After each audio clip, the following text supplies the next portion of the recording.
Welcome to the very first episode of Mom Autism Money. I'm Brynne, and this is my co-host Joyce. Welcome to the very first episode of Mom Autism Money, where we talk about growing wealth and family. Today, we're talking to Paul Curley, CFA, about able accounts. Now, Paul is the director of savings research over at ISS Marketing. He oversees data, research, events, and digital on 529 plans and able accounts, primarily for institutional clients, including running the 529 conference on Amelia Island down in Florida every year. Paul is also actively involved in advocacy efforts around able accounts, and we are super excited to talk to him today. All right, let's get into it. Hi, Paul. I'm Paul Curley, Director of ABLE and 529 Research, and oversee data research events and digital. And ABLE has been a great topic and product to that we've been covering now for just over 5 years. And one of the key common points and issues that ABLE does solve is just the ability to save over $2,000 without impacting federal benefits. So there's that seems to be one of the great starting points that the conversation starts. And there's a lot of different sort of real life stories that we're saying that and how it helps so many families as well. So Yeah, definitely. And that 2000 cap, that's for primarily for SSI. Is that right? right, that is correct. And so of course it's great to be able to save more than that.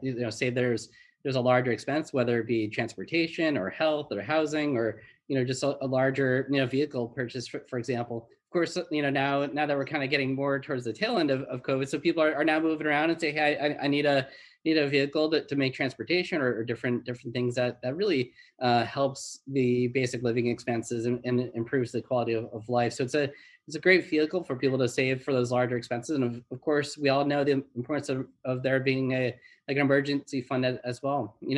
Other benefits and issues it solves is that that amount is pulled out of the FAFSA calculations. And of course, there's all the different places of people getting these stimulus payments. Of course, that stimulus payment is not being counted towards that 2000 number for 1 year. Of course, that being said, it's like, the payments are coming in. What do I do with it? Oh, let's put it into an ABLE account and just sort of solves for just that place of being able to, store the money while it will be spent down in due time. So.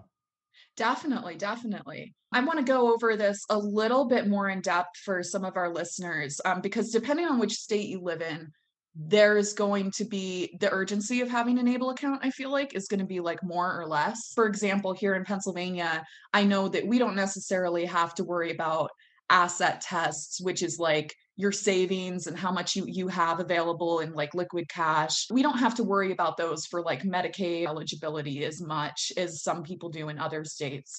So that's one instance where you might see someone use an ABLE account. They'll put their savings and their emergency fund into the ABLE account, and then it will not count towards that asset test, and they're still going to be eligible for Medicaid as long as their income is low enough. And it's kind of the same thing with SSI. A lot of people, especially if your kid's under 18, you might not qualify for SSI, but if you do, if your income is low enough and you qualify for those SSI benefits, essentially you're not allowed to build a savings account past $2,000. And if you do, you lose your benefits. So by building that savings in an ABLE account, you can still qualify for these programs like SSI and Medicaid. And I know for a while, for a couple years though, the Department of Education was like, oh, we don't know how we're going to count ABLE accounts on FAFSA. And I think it was just in the past year that they finally came out and said, you know what, any money that's stored in an ABLE account, it doesn't account against your kid for FAFSA. So you'll still qualify for financial aid and stuff, even if you're building this savings.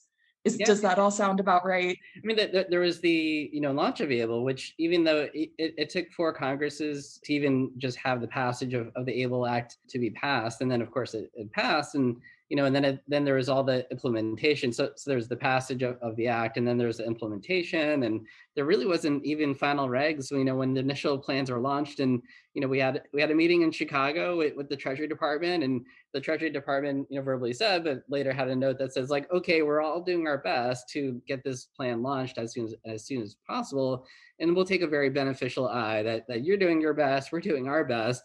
And so then it launched, and then of course there was all these other items and issues that popped up. What about FAFSA? And it's like, oh, that's a really great question. Let's figure it out. And so Yeah. as these different items kind of come through, there's been that product perspective of, all right, let's launch and let's repair things along the way, versus like it took so long for it to pass that we don't want to just wait until the perfect item kind of is available. We wanted to get it launched.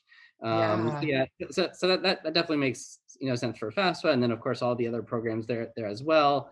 And of course, in Pennsylvania, it's also good to see myself being on the eastern side of the state, and of course, Brynne, you being on the western side of the state. So it's great that we get the whole state covered from that perspective. But yeah, I mean, obviously in Pennsylvania, there's pretty much, lo and behold, as from one perspective, there's only 3 ways to reduce the state income tax. More or less, boiling things down, is the 401k, the 401k, 529s, and able accounts. Is from that perspective, there's that benefit there. Recently, of course, there was the Senate hearing led by Senator Casey, who's been talking about the Able Age Adjustment Act, which is another kind of key point where the age of onset for the disability needs to take place at the age of 26, not when the account gets open. It's just the age of onset of the disability, and they're looking to increase that from 26 to 46. So you're covered on the east side of the state, the west side of the state, and of course the Senate level as well in Pennsylvania. So we're well covered. So for state income tax, it's like you put the money in, and that money that you put in is removed from the income level. It grows tax deferred. So as it kind of grows, you don't get taxed every year, for example. And then when you take the money out for the qualified expenses for housing, transportation, and basic living expenses, as kind of outlined in the plan disclosure, that it gets taken out federal and state tax free.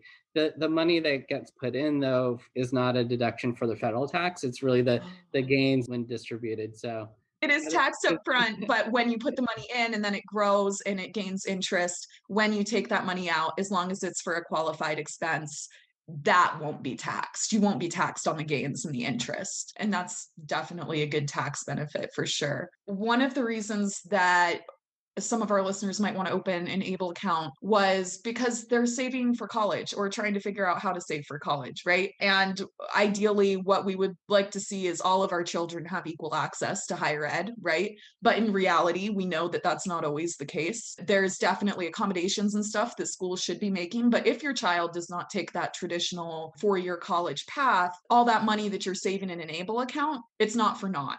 You can use it for so much more than college. So you can use it to save for their college education, but then if you get there, you can also use it, like you were saying, Paul, for like all of these other expenses. Do we want to review some of those qualified withdrawals? They're really extensive. You can use them pretty much for anything in the disabled person's life. The laundry list is in the plan disclosure agreements, and that's probably the best like source for that. But what's intriguing as I speak to you, Brynne, is like say you have, let's just say, $20,000 in a 529 account, and you move say 10 over to the ABLE account. You can use the 529 assets to pay for the college, like the tuition portion and the room and books and things like that. And then there's the amount that's in the ABLE account. You can also use that amount for transportation, for food, for housing, for all of those different items that may not be covered in the other bucket. And then, of course, as you're kind of alluding to before, that the amount in the ABLE account is not included in the FAFSA calculation as well. So that's sort of taken out from that perspective. So there's sort of like different sort of like strategy plays that could be intriguing from that perspective. Oh, for sure. I didn't even think about that. Like if you've got cash in a 529, but you don't need it all for tuition, but you need it all for other living expenses, you can just do that rollover. That's so right. smart. Yeah. There's the rollover dynamic is I think that was implemented maybe 3 years ago.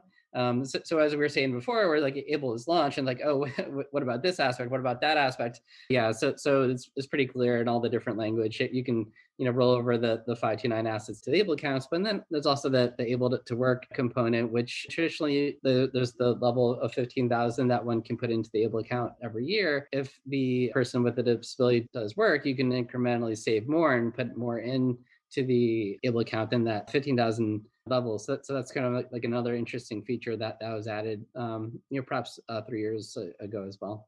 So Definitely. And you know what? Let's talk about some of these requirements to open an account. You mentioned that the disability, the onset has to be under age 26 currently. And you were talking with Senator Casey here in Pennsylvania about potentially raising that age. And I know there's a lot of people kind of working in the field of politics to try to like get that age bumped up so it could help a lot more people. So where right now, as things stand, you said that there's been some progress. Do you know if that's like going to be at a state to state level, or if it will have to be changed at the federal level, or how will that work if it turns out well? the age of onset is 26. So like a 30-year-old whose age of onset was 26 years old, like that 30-year-old would be able to open up the account, even though they're over the age of 26, which is kind of intriguing, right? So that would be like a federal bill for the Able Age Adjustment Act. So every state would be able to open an account at say age 40, age of onset at 40. Oh, nice. So I think that one of the interesting developments of that as well is that there would be a lot more veterans. So there would be like an estimated like 1 million more veterans who may have been able to qualify for that, while being in combat between the age of 26 and 46.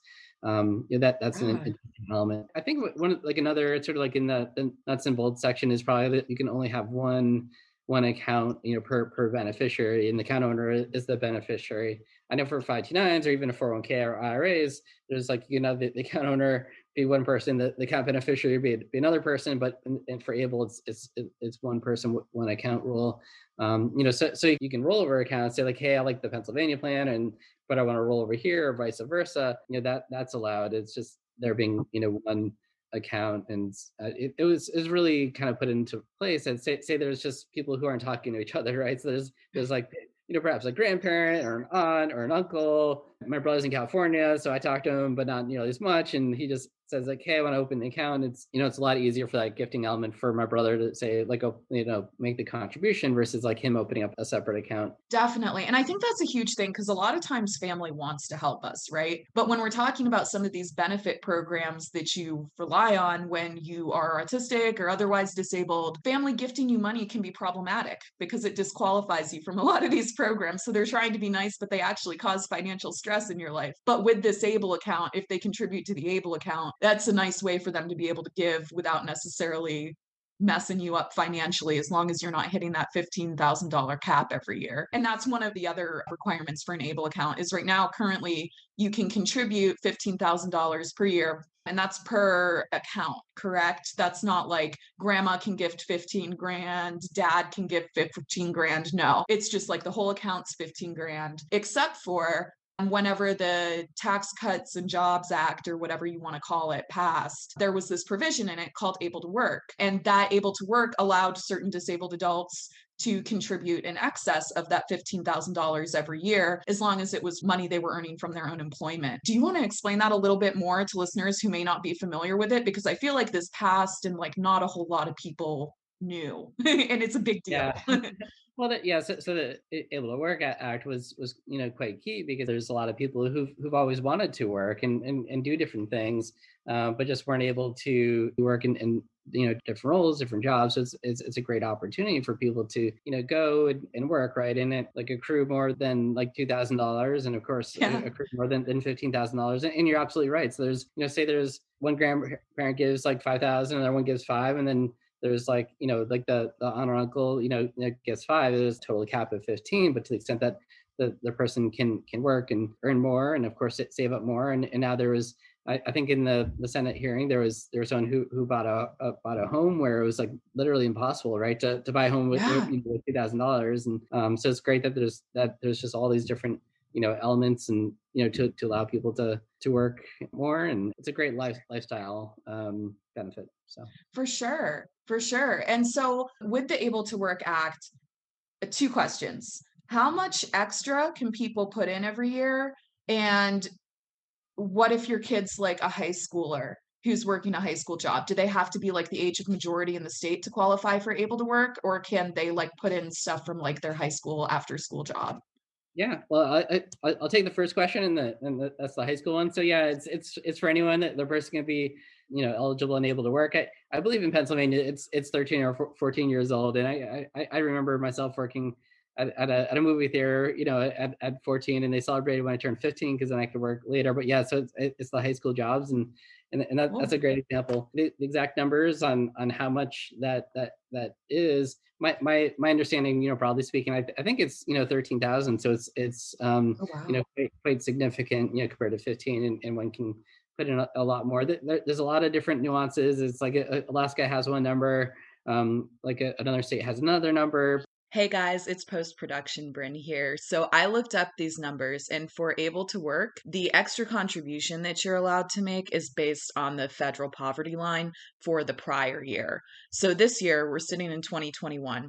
So we would look at the federal poverty line for a one-person household for 2020. And that's going to vary based on the state that you live in, like Paul said. So in Alaska, it would be $15,950 extra that you could contribute per year. In Hawaii, it would be $14,680 extra dollars that you could contribute per year. And in all the other states, it's going to be $12,760 that you can contribute per year. Now, that number is going to change from year to year as the federal poverty line changes. So you would just want to check back on that around tax time every year to try and figure that out. All right, let's get back to the interview. So you can go from 15,000 to basically essentially saving 28,000 a year. Nice.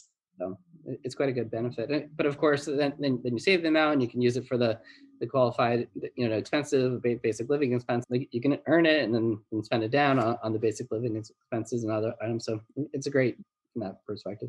Yeah, definitely. And for like all of these qualifications are gonna, I think they vary, or the wording may vary a little bit depending by state. But generally speaking, if you're like, what are these qualified expenses they're talking about? I've never heard of an ABLE account before. These are some of the expenses that you can withdraw money from your ABLE account. Again, generally speaking, check with your state plan. You won't be taxed on the interest that your account has learned. So you can take money out for housing costs for the disabled person, transportation costs, employment training and support, personal support services. We had a listener ask specifically about that. Like, my kid doesn't need accommodations you would expect, but like they are going to need personal support services. Yes, you can pull money out for that in many instances. Healthcare expenses, legal fees, financial management services. I mean, really, there's a lot of things that it just like, if it's related to the person with the disability, it doesn't have to be related necessarily to the disability for it to be a qualified expense, because that disabled person, you can't separate the person from the disability. So any expense related to that person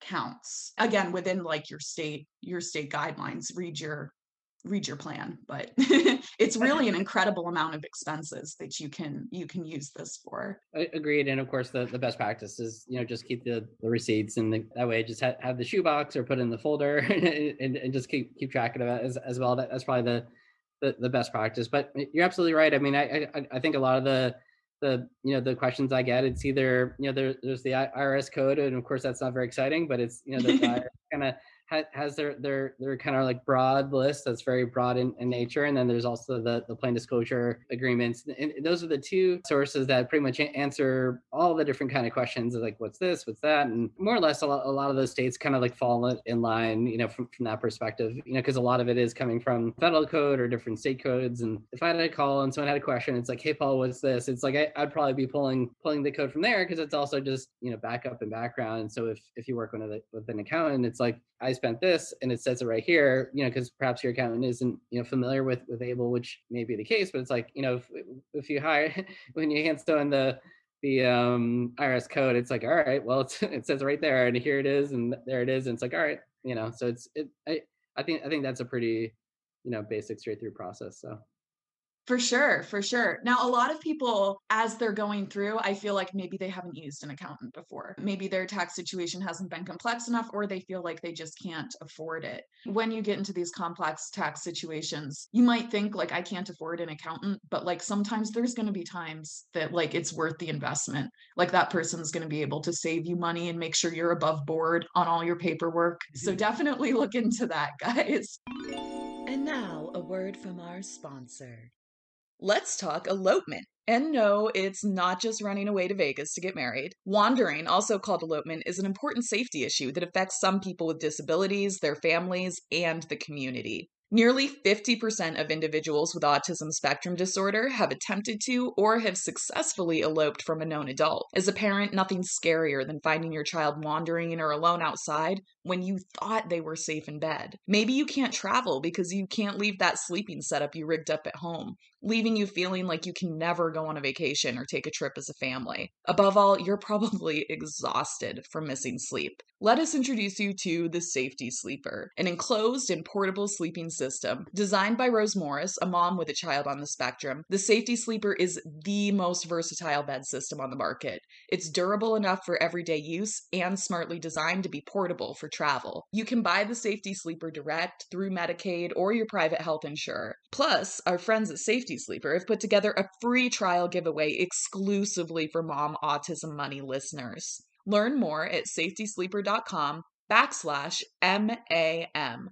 That's short for Mom Autism Money. Again, that's going to be safetysleeper.com/MAM. Now, Yeah. we were talking about spending on expenses, and you had some really exciting news about a lot more states are implementing able accounts with like actual debit cards. So when you go to spend money, it's super easy and convenient. I'm wondering if you can talk a little bit more about that and any developments that have been happening in that space. Yeah, and it kind of relates to the like which plan is best. A lot of it kind of, as I kind of parallel it, the best gym is the one that you use, right? And it's like to the extent that Yeah. that all the features, it's like the bill pass, and then like the plans are live, and then it's like what makes it easier to do, and then yeah, I mean it's just there's there's people with the FSA cards and debit cards, and of course with the able accounts, it's just the ease of use of just being able to use the debit cards, and there's more and more kind of rolling out. And I guess maybe it's a little bit of inside baseball, but it's just sort of like, if you think about there's the rules and regs around the investment changes allowed, but just sort of like to the extent that using the debit card is not counted as investment change. So when we look at the data so far, is that most people are using the accounts, quite frequently. They're just like using the debit cards probably about like once every other month. And so they're, perhaps like taking going to the ATM and just taking out, say, $500, which is sort of like the average amount being taken out. So and that's probably, carry someone for 2 months. And, so that's kind of intriguing what we've been finding out so far. But yeah, there's definitely been an expansion of number of plans that have debit cards, and just making it easier to do versus having to call them up and take the distribution. And it's like having them to request a check, or it's just like it's just great that there's like a number of plans adding that functionality just to make using a plan that much easier.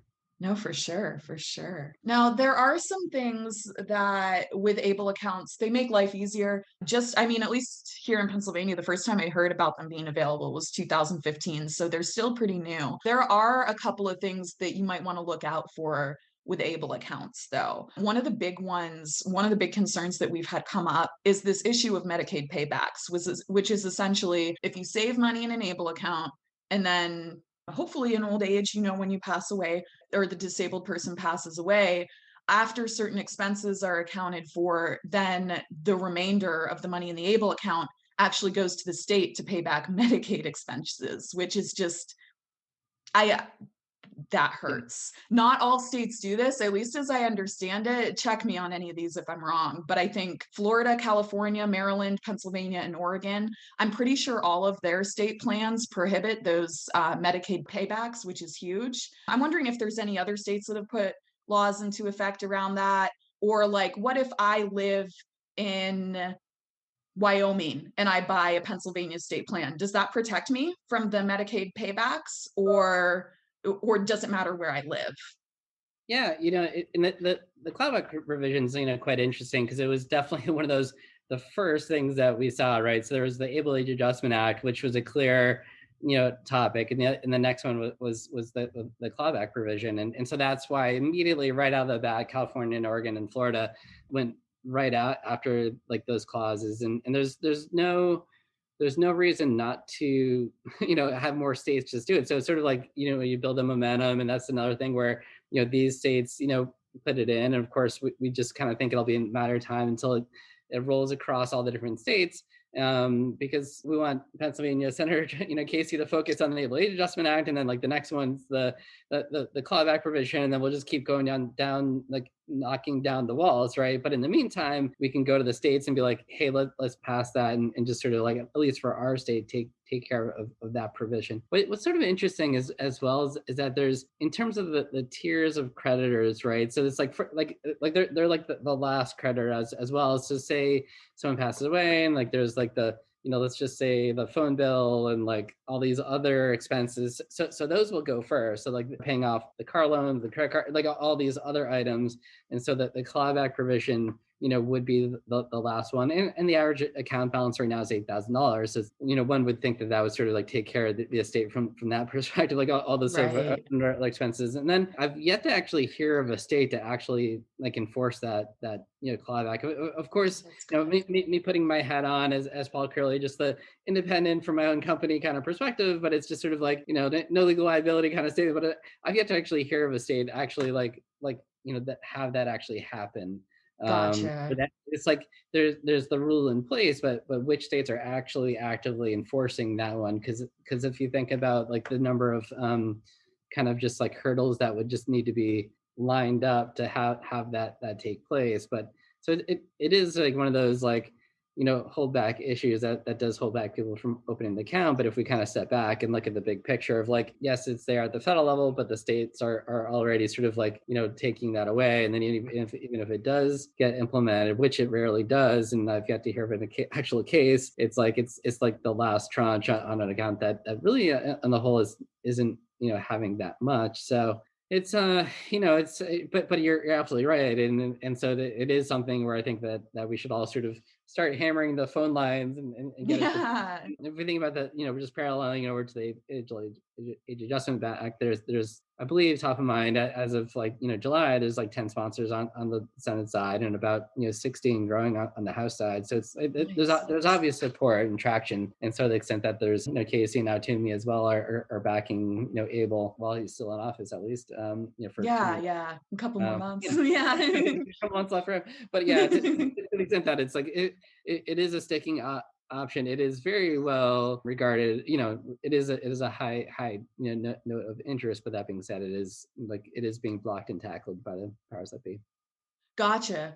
So like for people who have not maybe engaged in advocacy before, whether for themselves or for their children, with the ABLE account, if we're talking about like, hey, I want my senator to push the age up to 40. I want them to support that. If you want to let them know that, you can call at the federal level your senator or congressman or both. If we're talking about the Medicaid payback provisions, it sounds like what people might want to do is get more involved at the state level. So your state also has a Congress, right? It's a state level legislature, and you can call your state senators and the representatives in your state's House to kind of try to let them know, like, hey, this is something I support. I would appreciate it as your constituent if you supported it too. And I feel like the more they just know that concerns exists, I feel like sometimes they just don't know. Right. So if you can let them know you're there and that you care and that you'd appreciate it as a voter, that can help push things forward if you're looking for something to do to help make things a little bit better. Now, I mentioned that Pennsylvania might not have that clawback provision. Was I wrong?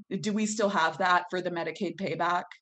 Hi, post-production Brynne again. So when we look at the states, there's a whole bunch where this clawback recovery is totally allowed. Some of those states are, we'll just go through the whole list here: Alaska, Minnesota, Arkansas, Mississippi, Colorado, Montana, Connecticut, Nevada, DC, New Jersey, Indiana, North Carolina, Iowa, Rhode Island, Arizona, Georgia, Ohio, Oklahoma, Kentucky, Missouri, South Carolina, Vermont, Wyoming, New Hampshire, New Mexico, Washington State, Alabama, Louisiana, Massachusetts, Michigan, New York, Tennessee, and Texas.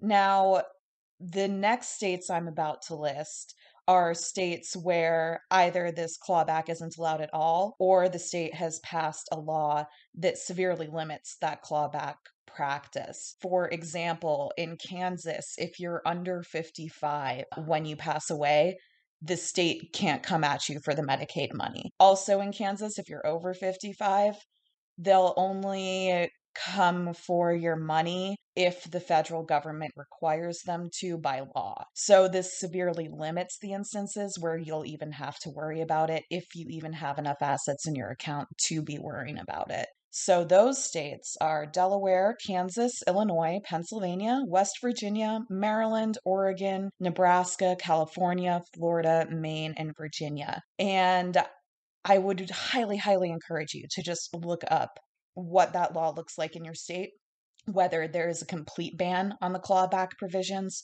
or if you live in a state like Kansas where there is technically a clawback provision, but the instances in which it's going to happen are very few. All right, back to the episode.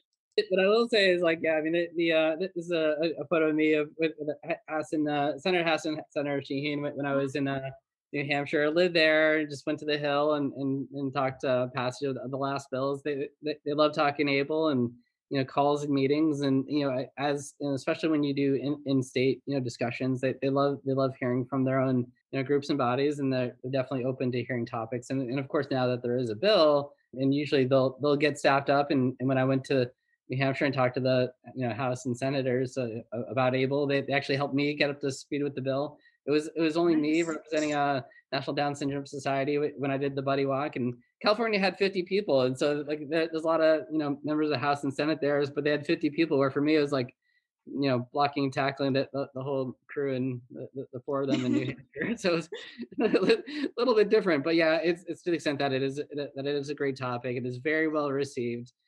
Again, you can buy ABLE accounts across state lines. So if I lived in Utah and wanted to buy a plan in Pennsylvania, I could technically do that. How would you suggest that people looking to potentially open up an ABLE account kind of compare those maintenance fees and investment related fees? And are they large enough that it even matters?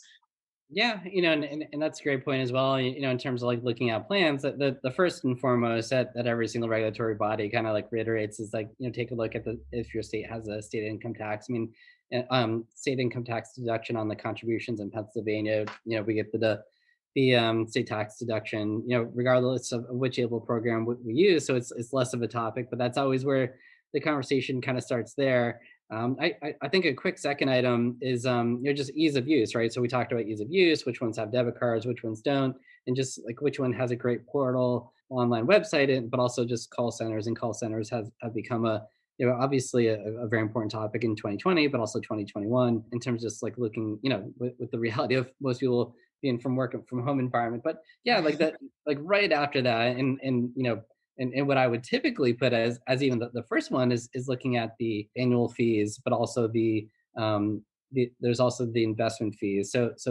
just like a HSA account, let's say for example that some plans have a, let's just say like a monthly fee of $3. So then over the course of the year it'll be $36. And for some plans like Ohio, there's the in-state rate. If you're an Ohio resident getting Ohio plan, then it's like one rate, but if you're from out of state, it's a different rate, which is actually higher. So it is kind of intriguing where looking at those monthly fees is probably like a key item to take a look at, right? There are plans that don't have like the annual fees, but then there's plans that tend to have lower monthly, quarterly, annual fees, like tend to have higher like the investment option fees. So there's I just think as I'm almost reading directly from MSRB and FINRA like rules and regs, but yeah, it's sort of like when we need to look at the all-in cost. So there's like the monthly fees that we may see or the annual fees, but then there's like the investment fees, and one needs to kind of like take the whole picture approach on that. On the investment fees, it kind of boils down to what's kind of shown in this like box that shows the fee box, the fee table is the total annual asset-based fee. With the average account balances of 8,000, the largest fee tends to be that monthly, quarterly, or annual fee of $3 versus that investment fee. But I kind of point people over to the plan disclosures, like take a look at 3 plans as you would with if you're getting a plumber, right? You want to look at 3 different plans and sort of like take a look, and it's not just for 529 or ABLE or investments or advisors or accountants or lawyers or like car repair or like whatever it may be, right? I mean, it's just taking a deep look at the 3. The investment lineups themselves aren't very different between plans, and I think that's done intentionally. Like a few plans have a slightly larger investment option menu of say 14 investment options with Tennessee, and some of them have larger ones where other ones only have 4 different options, like one that's a money market FDIC insured or something like that, like your more traditional bank option, and then three that are a little bit more market performance related. As a sidebar about that, about a third of the activities is much more like a traditional like bank account, like FDIC Yeah, insured or bank account, and like 2/3 are more like investment type of longer. It's a long-term goal over 5 years. I want to save for like a transportation vehicle or something like a larger spend. So definitely. yeah. Definitely. A lot of our listeners are parents. So I'm assuming that when your child is under the age of majority in your state, you're kind of in charge of managing those assets. What happens when your child reaches the age of majority? Do they automatically assert control over that? I kind of point towards people like, hey, find this thing called the plan disclosure agreement, or call them up and ask for it. But yeah, like that, the intriguing element for able accounts is at that age of 18 in most states, and because the account owner is the account beneficiary, that once they turn 18, that they will have control over the account. And of course, there's the different ways to kind of set up the account, where there's the power of attorneys or different things like that. But lo and behold, that's one different element, between 529 accounts and different types of trusts, where I think they both have different types of qualified expenses. So they kind of are different, different qualified expenses, different costs. Obviously, setting up a trust is much more expensive, but they do have their benefits as well. But that being said, one can structure it so that when the child does turn 18, there's a little bit more concern around like how to manage the assets, once they do turn age of majority and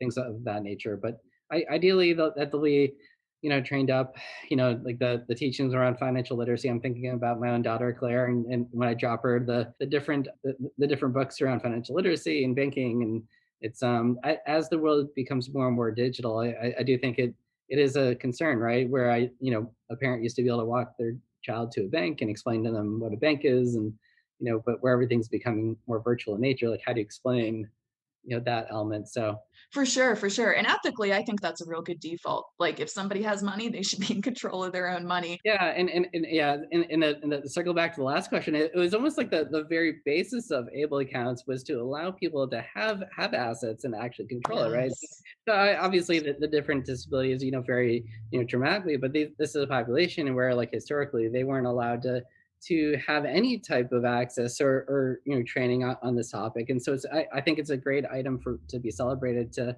actually let them like have more than $2,000 and to manage Yeah. their own and get up to speed on the topic. I think that was almost like part of the inner sort of brilliance of it. And now, a word from our sponsor. All right, everyone, imagine this. It's 2 a.m. and you are wide awake. You're worried your child is going to wake up and wander the house, or heaven forbid, outside the house if you dare to nod off. You never get a full night's rest, and it is not okay. But you're not alone. Some disabled children do struggle to get consistent sleep. The reason for this is an ongoing topic of research in the medical community, but what is clear is that humans need sleep. Your child needs sleep, mom needs sleep, and if you aren't getting it, everything else in life gets harder. Enter the Safety Sleeper by Abrams Nation. The Safety Sleeper is an enclosed and portable sleeping system. This durable medical equipment was created by a mom who's been there. So it's stylish, customizable, and completely portable, allowing your family to sleep safely whether you're at home or traveling.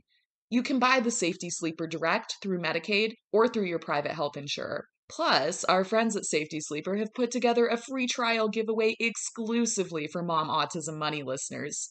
Learn more at safetysleeper.com/MAM. That's short for Mom Autism Money. Again, that's safetysleeper.com/MAM. But yeah, so for the so the Yeah. question on the best category. Yeah, definitely. So who has the best, like, or are they all equal, like state tax policies? Like if you contribute to an ABLE account, you will not have to pay state taxes on the gains or whatever. I know you said Pennsylvania does that. Is it like the majority of states that do that, or Are there Uh, and I, standouts? and I'll put this is my Paul Curley hat, just talking shop with Brynne on Able Accounts. This is not representative of ISS at all, but I think that there's roughly 20 states with different state tax deductions. Of course, I'm a little bit biased because I'm in Pennsylvania, but yeah, being able to get a state tax deduction up to 15,000 for contributing to the Able account is I think as good as it gets. In terms of Yeah. just hitting that maximum, getting that 15, and then that incremental able to work as well to get that deduction as well. So I think Pennsylvania from that state deduction perspective does great by its residents for that, and it's for any state's able program. But obviously they do a great job, and take a look at your own state as well. Yeah, definitely. Now, are there plans that are easier to use than other states, like where your money's more accessible? Would that rely mostly on like the availability of debit cards, or how would you judge that? Yeah, I'd say there's probably like they're all on equal footing. There's just thinking out loud from a record keeper kind of perspective, that there's plans that use like leverage a census as their record keeper. You think about Virginia with PNC, of course, flying into Philadelphia International, they have the PNC bank right there. But BNY someday manages a number of plans, and then for there's a number of independent plans as well. So Louisiana has does all their infrastructure in house, and I think from a ease of use perspective, I think maybe that's a great area of research. Which ones are easier to use and which ones are a little bit more difficult. So I think I'll take a look at that one, and maybe that'll be a powerful we'll work on for next year. Yes, yes. And other things you're going to want to look at, I guess, are just fees that we talked about, availability of debit cards, if there's a call center available when you have questions, and what those minimum contribution levels are. Now, in your opinion, is there any state that you were like, if I lived in that state, I would totally get an out of state plan? Because like these fees are just ridiculous, or like because there's no state tax benefits, or is it just like an advantageous thing, if you have it available to you, go use it? Yeah, what's I probably like look at two different things, and it's really who's doing like a really like cool job, right? So I think about for Massachusetts, and they have like the Fidelity platform. So when you're on Fidelity's platform, it's like, oh, here's my IRA, here's my brokerage account, and here's my Able account, and it's all kind of hangs well together Nice. in one place, right? And of course we all have mint.com.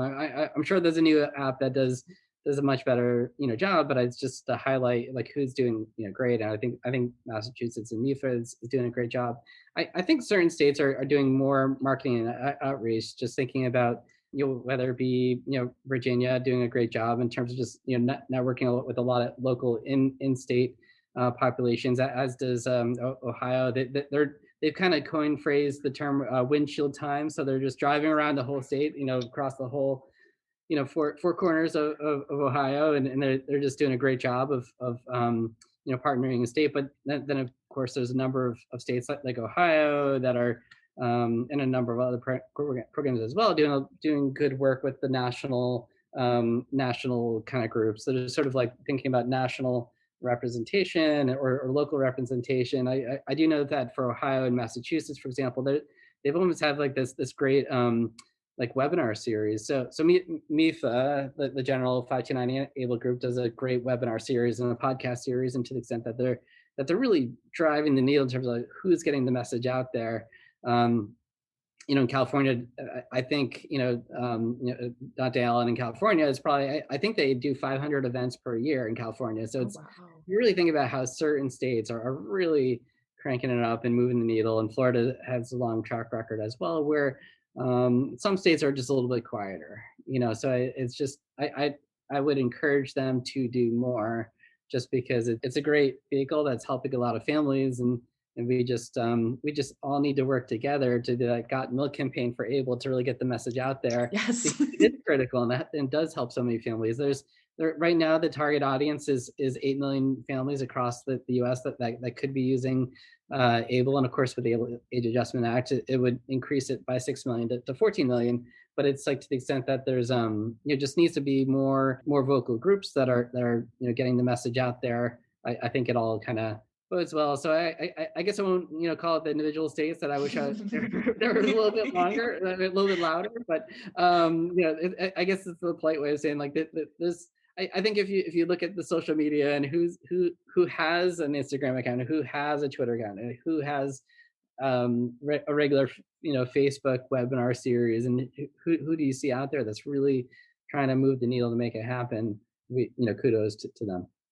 Awesome. Awesome. Now, I do have, before I let you go, Paul, I have like a couple of listener questions I'm wondering if I can run by you. And we'll see if we have limited information. We don't have them here with us today, but we'll see if based on the information they gave us, if we have any answers that might be helpful. So this first listener is based out of Texas, and she has a 13-year-old son who's on the spectrum. She anticipates him living independently when he's grown. She also has a few older children. They're all like 17 and up. And here's what she says. She says, we're very low income in a depressed area and only my husband works. So we get SSI for my son as well. I'm interested in learning how to best save and allocate money for him when he's grown. And I'm wondering here if an Able, it seems like this is the situation an Able account was created for. I'm wondering if I might be able to get your thoughts. In that scenario, just with the limited information I have, I think it does make sense to save up to that, say 1,800 amount, just for just below the 2,000 amount, and of course from there just start saving more into the Able account, and just once they kind of at that age of majority, at that point pivoting the account over to them, or at a later age, but at least it will allow them to save up the amount so that it'll help that launch phase of their life. So yeah, definitely. And that's the thing too, is that like it will protect your emergency savings or whatever money you want to invest for the future. It will protect it from that SSI up to, is it still up to $100,000? The first 100 grand you save in an Able account is sheltered for SSI purposes. Right. Yep. And with the Able being around for 5 years, there's finally a handful of accounts that max the number every single year. So we're starting to get to the point where there's we may actually have some accounts where they're hovering that level, but obviously it's easy to monitor. But yeah, that easy glide point up to that 100,000 amount's a good kind of point to focus on. So Awesome. All right, let's move on to our next question. So this is from our next listener. We are currently trying to figure out planning some savings for our younger kids to access to help our teen after we pass. The teen has Asperger's, so probably won't qualify for SSI, SSD, but will need assistance with some executive functioning like house cleaning, remembering to pay bills, grocery shopping, etc. I'm unclear if those costs would be allowable expenses for an Able account or what the best route for savings is. Yeah, and there's the category of the list of compassion allowances, and there's the self-authorized letter, with the doctor that would allow someone to open up an Able account. Of course, take a look at the details yourself and make the call yourself. But I would say that there's a couple different categories of people that can open up the Able accounts, and one is SSI, SSDI, but also the self-authorized letter with the doctor, and there's a certain process to that where there's a certain frequency to reauthorize like that letter. But the list of compassionate allowances is a great way to sort of tag and flag those kind of allowances, and of course on whether or not things are qualified. Yeah, I mean, it just take a look at the plan disclosure agreement, but it does seem like it would be one that would be qualified. And but yeah, just take a look at the the list, and there's probably, I believe there's a typically a category around like services that improve the quality of life, that otherwise would, were not for the disability be easier to do, so something that's around that language. So again, Able could be a help in that scenario. Definitely. So it sounds like yes, but also check with your doctor and perhaps check with an accountant. But it sounds like, yes, these costs probably would be qualified expenses. So an Able account might help. Yep. Yeah. Awesome. All right. Now, this listener has multiple family members on the spectrum, and they also have other disabilities. Qualifying for SSI is a concern for both one of her adult children and also an adult sibling. So is qualifying for Medicaid, Medicare, and food stamps or SNAP in her state. All right, let's listen to her question. We are currently struggling with opening an Able account or going with a special needs trust. The ABLE account has the Medicaid payback, which we talked about before. People freak out about it and it's scary. And that prevents our daughter and grandchildren from inheriting any leftover money. And the special needs trust does not have a payback. But the special needs trust costs so much more to establish and maintain due to keeping up with all the legal changes, something the ABLE group does for you. So it sounds kind of like here, like she's struggling. I know that she charges her child and her sibling rent in order to keep them under that SSI limit. And I think she's just looking for ways like, should I go with an ABLE account? Should I go with the special needs trust? How do I best shelter this money so that my sibling and my kid can still get access to the resources they need? And I think that's a really good question. This is something that comes up a lot. Like, how do you decide if opening an ABLE account is cheaper? I think it's in a lot of ways easier, but how do you determine like when you hit a level where that special needs trust might be a better vehicle, or like how do you even think about that?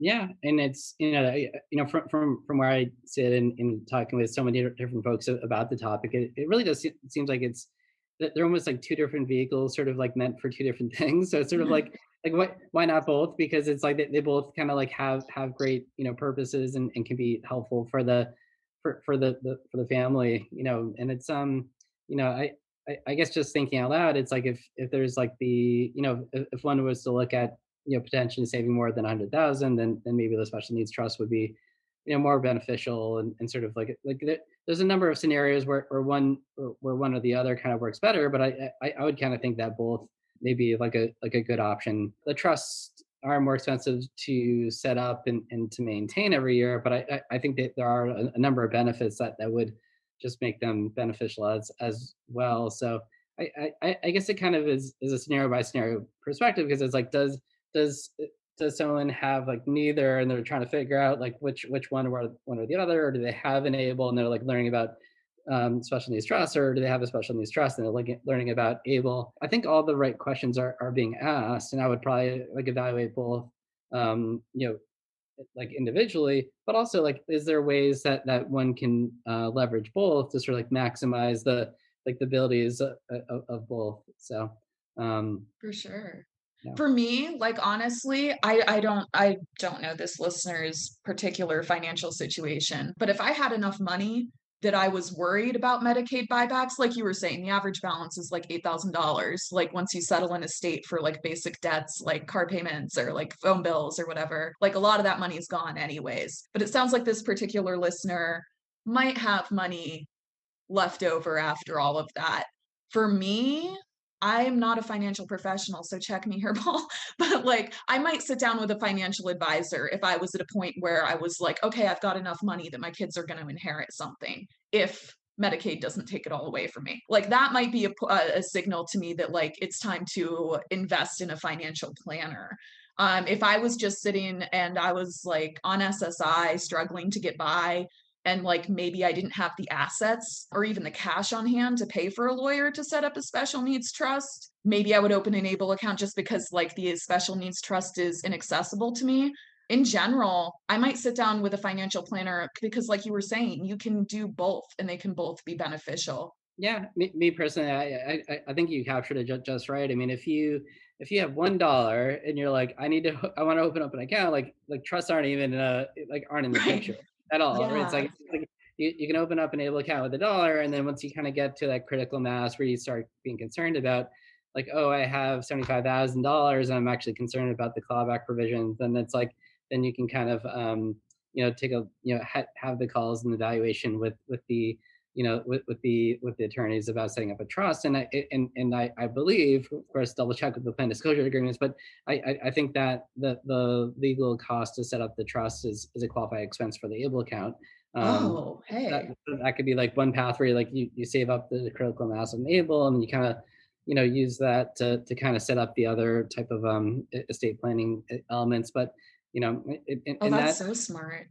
I think that was sort of like the gap that was empty for like before ABLE. It's like you only had the wealthy with trust accounts with a lot of assets in it, and so there was that gap of like, how do we help families, right, that start with $1, and my son or daughter is now 15 and they're going to start working, and then how do we save that money until they are 18, and at least to kind of get that financial literacy kind of started and up all started to kind of get them going in a good direction for all. So so it's a great product, and definitely utilize both. But I think that would be a good starting spot. So For sure. That's so smart to use the Able account to save up to pay for the expense of the special needs trust. I don't know why I didn't think of that, but that's a genius plan. So I guess that's all of our listener questions. I have a quick question. As people are like, they've listened to us today talk about Able accounts, they're like, yes, this would be awesome for my kid. Yes, this would be awesome for my family.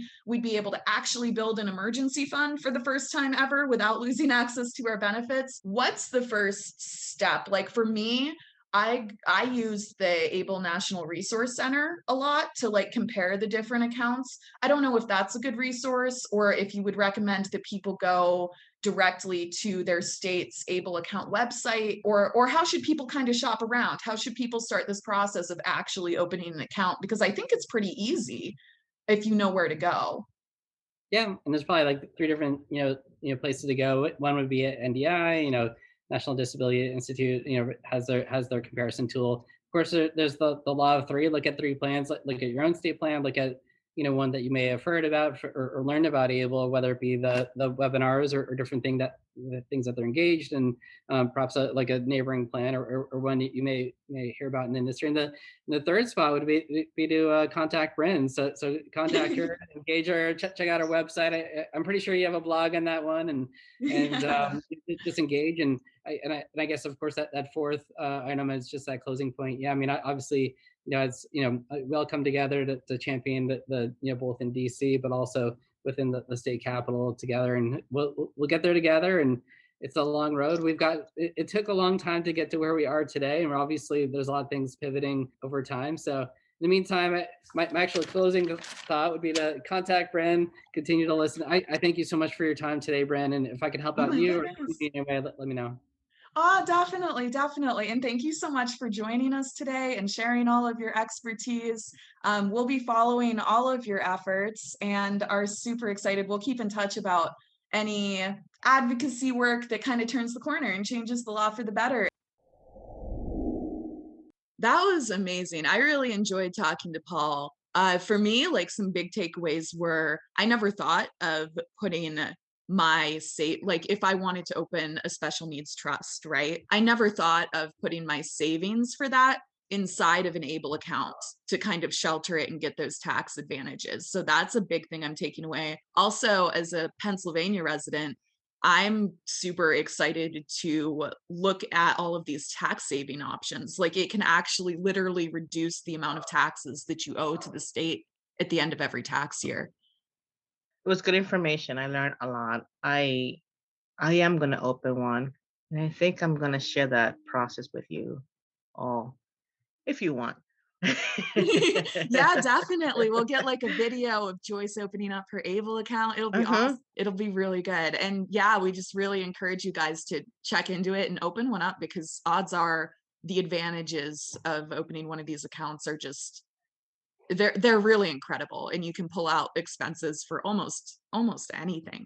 Found that the state can stay with some of the money, and then we learned that not in Pennsylvania.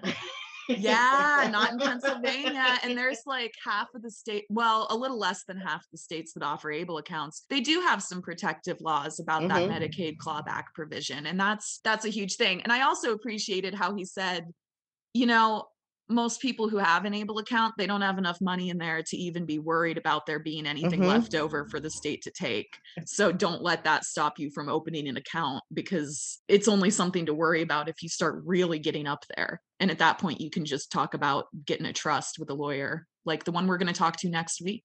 In the show notes, we're going to put up a link from the National Disability Institute. They have a website called the Able National Resource Center. And that's what Paul was talking about, where you can kind of go in and compare 3 different accounts. We're also going to encourage you guys to check out the show notes. We have a private Facebook community that you can join, and we just kind of talk about all kinds of money stuff in there, different life hacks you can use to make your finances better as the parent of an autistic child. We also would love if you visited our website, momautismmoney.com, and there you'll be able to subscribe to our newsletter to make sure you stay up on the latest and greatest news about the podcast. And if you liked this podcast episode and want to help us out a little bit, please subscribe and leave a 5-star review on Apple Podcasts. See you guys next week. Bye. Bye.